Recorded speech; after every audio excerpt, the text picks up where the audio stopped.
Dan, a quick turnaround for the under-23s taking on Swansea City on Tuesday. Tell us a little about what you know about Swansea and what kind of game you expect this to be. Well, I think, look, with any of the teams in the group, I think they're all Cat 1 opposition with Wolves, West Ham and Swansea.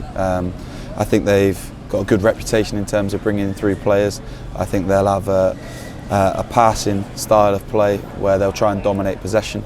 But more importantly than that, you know, it's a great opportunity for our players to play at home in front of our fans. So it's a really good opportunity, irrespective of the opposition, just to get the boys out there, get them playing together and let our fans see, hopefully, some of the players of the future. Quickly reflecting on yesterday's result against Argyll, it was a really good win, probably a bit sweeter that it was at home park as well, and one that was, like I said, so important for the competition. Yeah, absolutely. Look, first and foremost, we've got to say a big thank you for the Premier League and Plymouth allowing us to rearrange the game.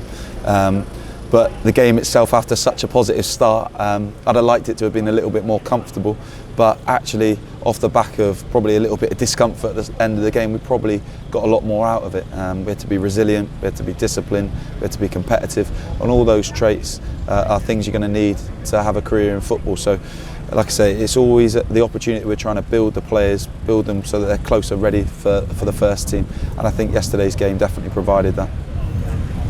I imagine similar to that game as well, will you be having that conversation with Matt about which players will be available, obviously with that game at Scunthorpe next weekend in mind as well? Absolutely. There's always the balance of the players that are coming through that we need to give the opportunity to, but also the players that are in between sort of the first team at that moment in time, or maybe coming back from injury.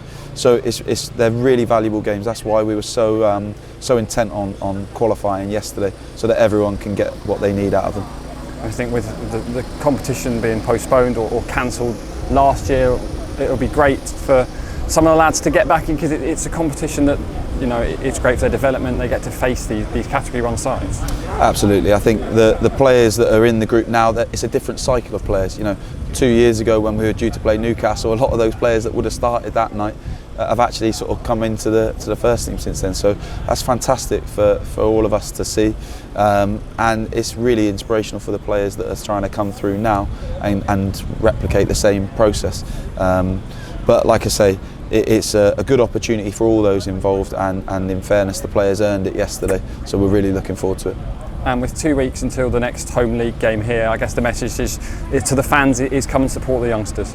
Yeah, I think I've said it every time someone's sort of asked me in this competition, and in the past with the FA Youth Cup, that they're what makes the game different. The players have played plenty of games together, they played plenty of times against Swansea in the past, but they're the people, they're the atmosphere that makes this game something that really grows the players and their development. So they're so important to it, and I'd love them to get to see a player that in a couple of years' time, or even less, they get to watch on a Saturday afternoon, you know, score their first goal or celebrate their first win.